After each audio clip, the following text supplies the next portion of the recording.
Fala galera, estou fazendo esse vídeo aqui para mostrar para vocês os jogadores que eu tirei ontem nos clubes selections do Manchester City e do Chelsea.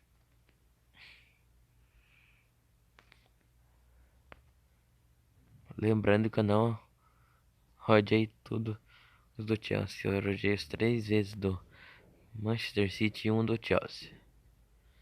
Vamos pra lá. Olha só.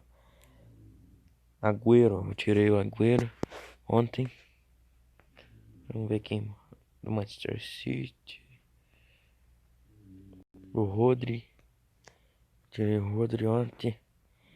Melhorei um pouco ele. Quem mais? Fernandinho, eu não queria, mas tirei. Igual.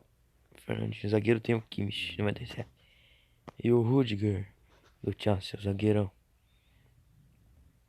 Mas infelizmente não vou usar nem o Fernandinho, nem o Rudiger. Porque o meu Sérgio Ramos chegou 96. E ainda tem o Sanches, que é 97.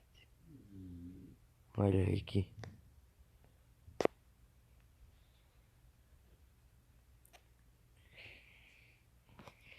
Se gostaram do vídeo, deixe o seu like e se inscreva no canal.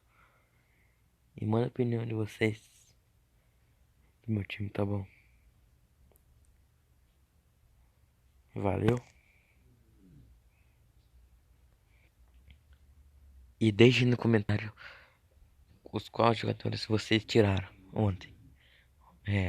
Nos clubes select do Manchester City e do Chelsea. Independente do dia. Valeu. Tchau.